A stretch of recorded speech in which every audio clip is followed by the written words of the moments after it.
अभी मैंने नारियल पानी के उपवास की एक नई प्रक्रिया शुरू की है। सब भगवानों को जब पूजा पूरी होती है, बाकी नैवेद्य तो बाद में चढ़ता है, सबसे पहले क्या चढ़ाते हैं? नारियल।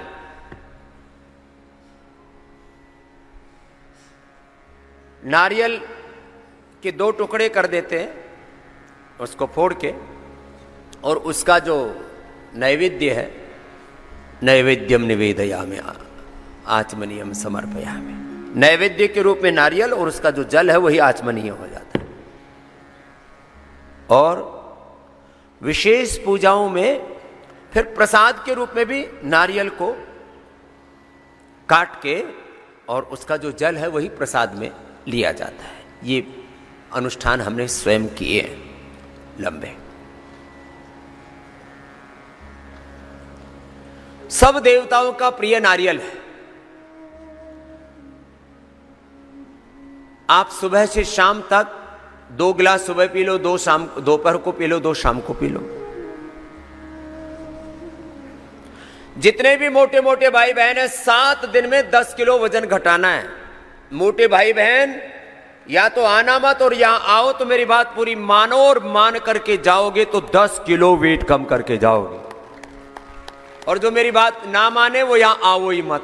3 दिन नींबू पानी पर, उसमें थोड़ा सा हनी डाल देते हैं प्रारंभ में। 3 दिन फिर नारियल पर, और जो थोड़े हिम्मत वाले हो तो 7 के 7 दिन नारियल पानी पर उपवास करो। यहां उपवास कर पाते हो, घर नहीं कर पाते। तुम्हारा मन बड़ा चंचल है, जीभ बड़ी लपर लपर करती है तुम्हारी। ये जीभ इतनी बेईमान है, ये अच्छे अच्छे समझदार आदमियों को पगला देती है। खा पी करके मुठिया जाते हैं, मोटे मोटे पेट। ये गौर से सुनने वाली बात है। हाँ, क्या बात है? जो कर सकते हैं गोमुखासन करो, बाकी सुनो।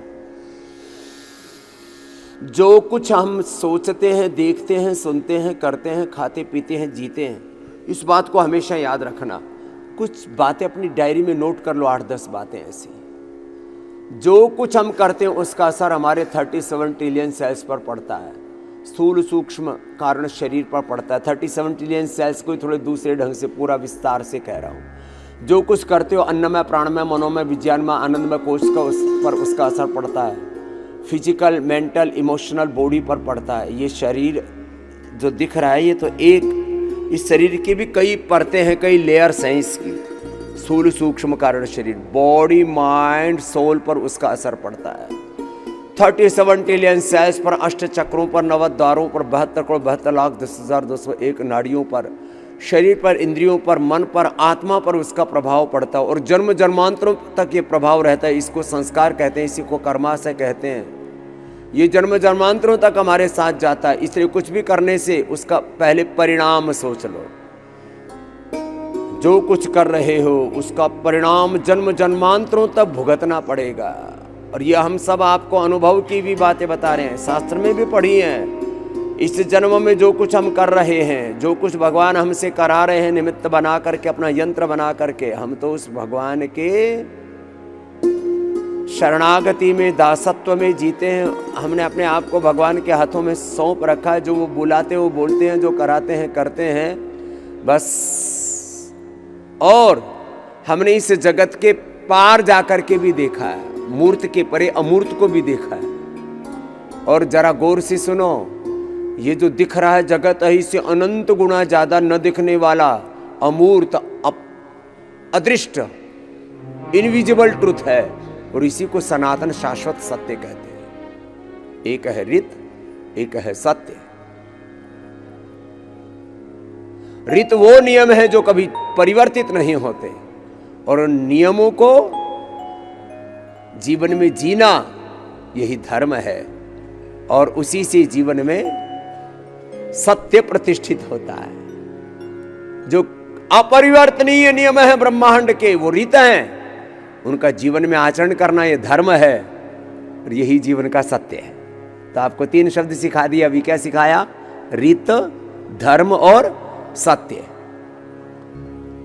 और सीखने इनका मतलब खाली शब्द नहीं है, इनका तत्व है।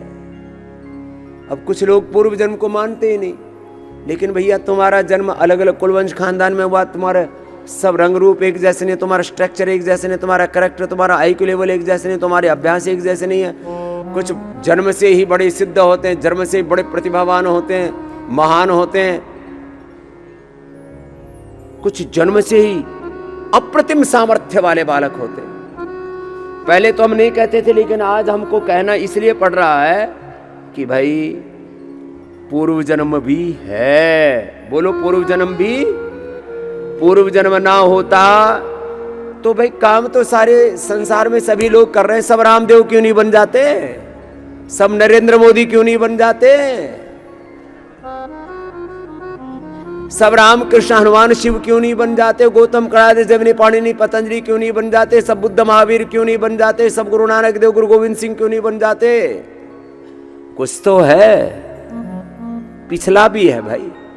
वैसे मैं 100% पुरुषार्थ का उपासक हूं, लेकिन प्रारब्ध भी है, और जो प्रारब्ध जो इस समय पुरुषार्थ कर रहे हैं वही हमारा प्रारब्ध भी बन रहा है।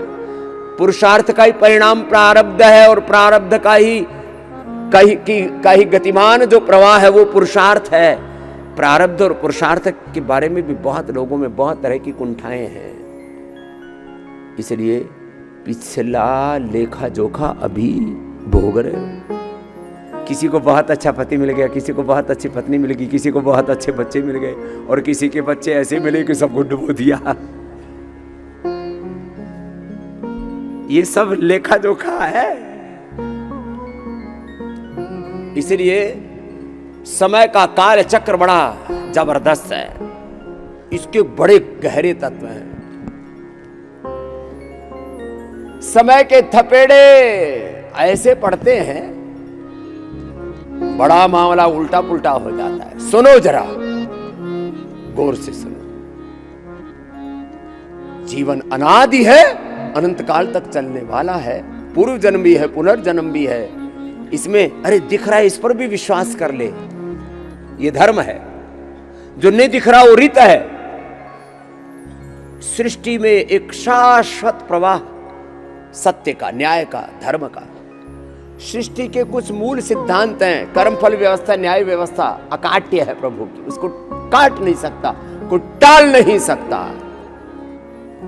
इसलिए कभी भी पापों की तरफ पग मत धरना।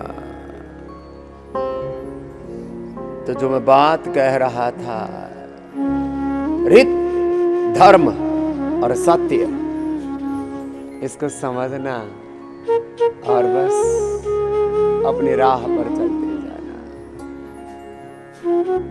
कभी भी एक क्षण के लिए भी अपने मन में ये, चित्त में ये नहीं आना चाहिए, अरे ये क्या हो गया। मैं अपनी राह पर अडिग हूं, अपने स्वधर्म में अडिग रहना। चलो प्राणायाम कर लो। एक चरण तुम्हारा अभी पूरा हुआ है।